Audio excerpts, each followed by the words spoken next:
नमस्कार फ्रेंड, मैं अभिषेक राजपूत और आज मैं बात करूंगा टीबी के ऊपर। ट्यूबरक्लोसिस, इसके कॉजिंग फैक्टर क्या होते हैं और इसके ट्रीटमेंट क्या है। एलोपैथिक अंग्रेजी दवाइयों के ट्रीटमेंट इसमें क्या क्या ले सकते हैं और ये किस बैक्टीरिया के कारण आपके फेफड़ों में संक्रमण हो जाता है।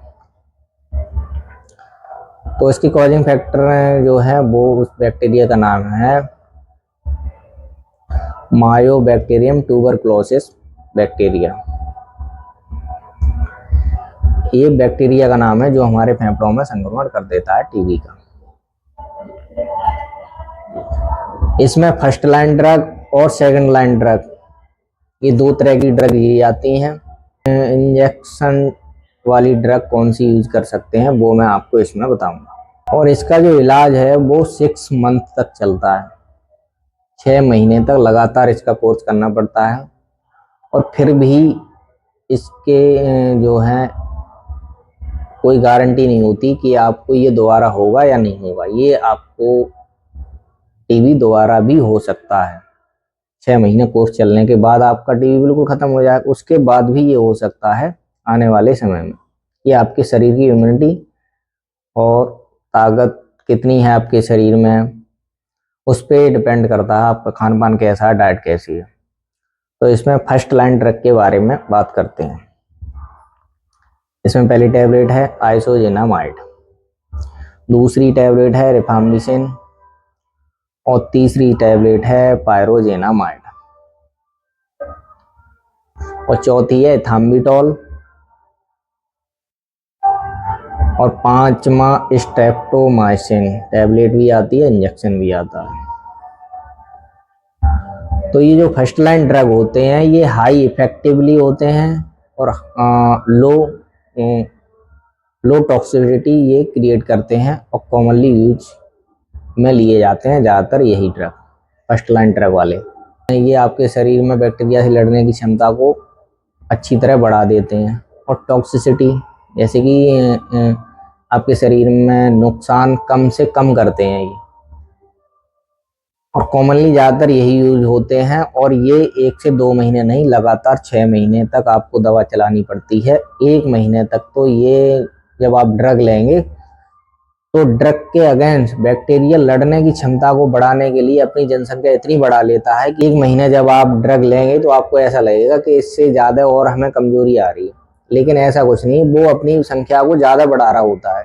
टीबी का बैक्टीरिया है वो इस दवाई से लड़ने के लिए अपनी जनसंख्या को इतना बढ़ा रहा होता है कि इन दोनों के बीच में जो लड़ाई छिड़ती है तब आपका शरीर में वीकनेस सी महसूस होती है। तो आपको ऐसा लगता है दवा नहीं खाते उससे बढ़िया तो वैसे ही सही थे।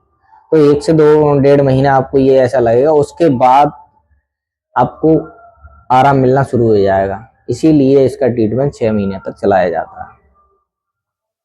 और आपको हेल्दी डाइट लेनी पड़ती है। अंडा है, दालें हैं, पनीर है, दूध है, ऐसी चीज़ें लेनी पड़ती हैं जिससे कि आपका शरीर भी फिट बना रहे।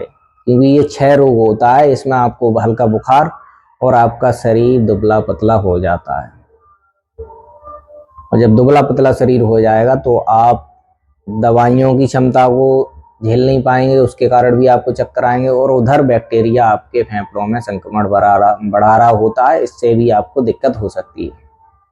इसलिए आपको हेल्दी डाइट लेनी है और ये दवाइयाँ जब तक खाएं तब तक और ज़्यादा हेल्दी डाइट लें, इससे कि आपके शरीर में दवाइयों का इफेक्ट जो है अच्छी तरह काम कर सके। वरना आपके शरीर को दवाइयाँ भी कमज़ोर बना देती हैं, क्योंकि आपके शरीर में जान पहले से नहीं रहेगी और आप इतनी दवाइयाँ ये टीबी वाली सब हैवी होती हैं, तभी बैक्टीरिया मर पाता है। मल्टीपल ड्रग दिए जाते हैं इसी कारण, क्योंकि वो इनसे लड़ने की क्षमता तुरंत बना लेता है। इतना चालाक होता है टीबी का बैक्टीरिया। तो इसमें सेकंड लाइन ड्रग जो तब दी जाती है जब फर्स्ट लाइन ड्रग काम करना बंद कर देती है। तो ये सेकंड लाइन ड्रग होती हैं वो हाई टॉक्सिसिटी भी क्रिएट कर सकती हैं, हाई इफेक्टिव भी हो सकती हैं। ये दोनों काम कर सकती हैं, अलग अलग शरीर के अनुसार अलग अलग इफेक्ट करती हैं। तो ज़्यादातर फर्स्ट लाइन वाली ड्रग ही कॉमनली यूज की जाती हैं इसी वजह से, क्योंकि सेकंड लाइन वाली हाई इफेक्टिव भी होती हैं और हाई टॉक्सिसिटी भी क्रिएट करती हैं।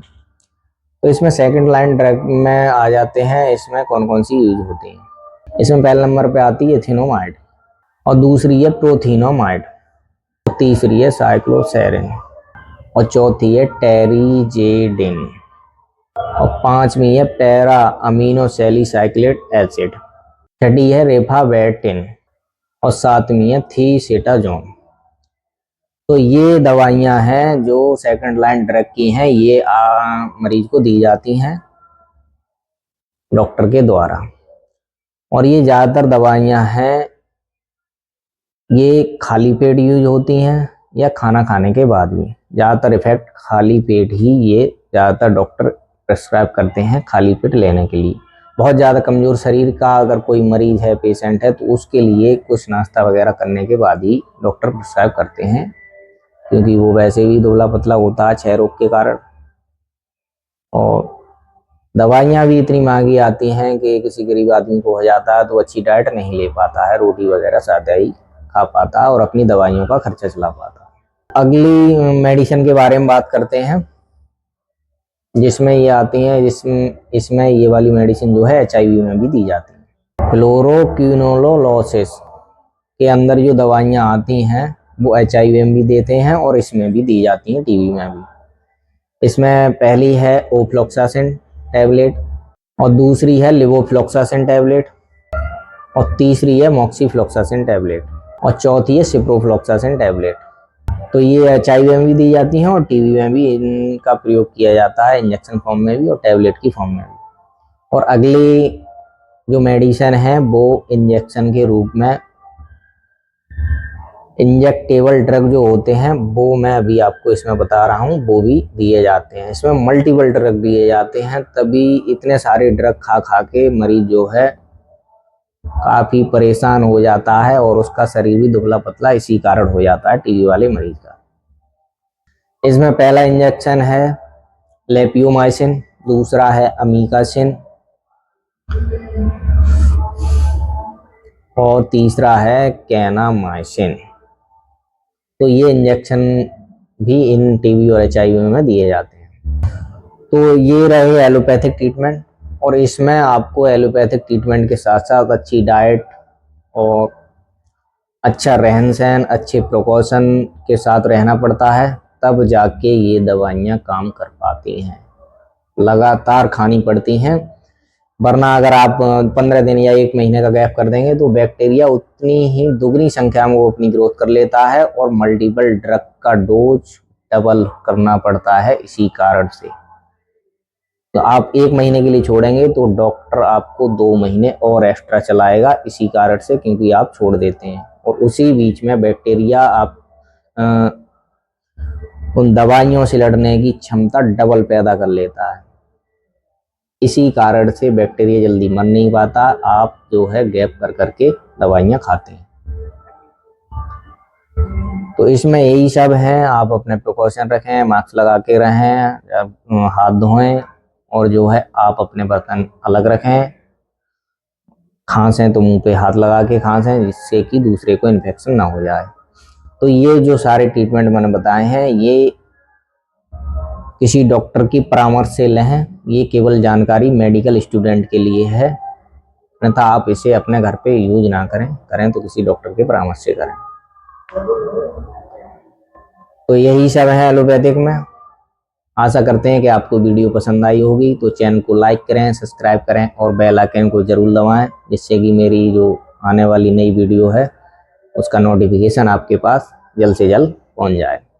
तो आपका अपना दोस्त अभिषेक राजपूत के साथ देख रहे थे अपना यूट्यूब चैनल प्रधान क्लिनिकल ज्ञान। तो thank you friend, take care and be careful to medicine users. धन्यवाद।